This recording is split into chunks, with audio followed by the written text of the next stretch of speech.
Hold on. Stop scrolling. What is your biggest disappointment in life? And how did you rise out of it? My biggest disappointment happened in 1996. In 1983, my father took me to England and I schooled there for 8.5, almost 9 years. I had been playing football for London Colney and I'd been playing from 1986 all the way to 1992. I loved the game of football. So I decided to become a professional footballer. After secondary school at Nicholas Breakspere for St. Albans City College, and I got admission to read business, accounting, and ICT. At the same time, Barnet had also offered me the opportunity to play for the under-17. And so I was going to play with Barnet under-17 and also pursue this career so that eventually I can become a professional footballer and later when I retire, go into business or finance or ICT. I didn't know that my father was going to leave me here, that his plan was just to abandon me here and he had no intention of bringing me back to the UK. When I tried to get back to the UK, that's when I discovered that all the while I stayed in the UK for 9 solid years, he had never gotten me citizenship. I struggled.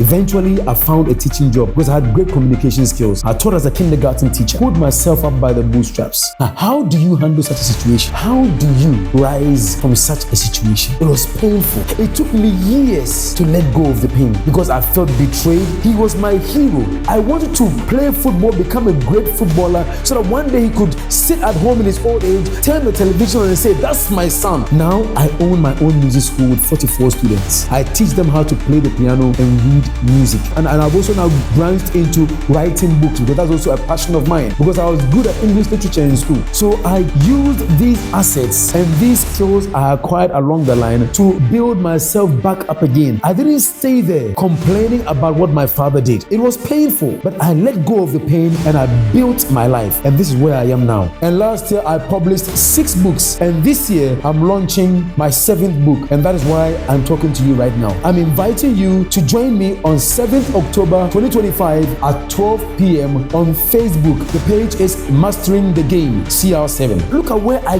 came from to get to this place. You don't have to stay where you are. I'm inviting you, join me for this book launch. Get a copy of this book because this book is not just about strategy and tactics. It's also about putting some fire back in your soul so that you can rise up out of that difficulty and make something of your life. 7th October 2025 at 12 p.m. on Facebook. The page is Mastering the Game.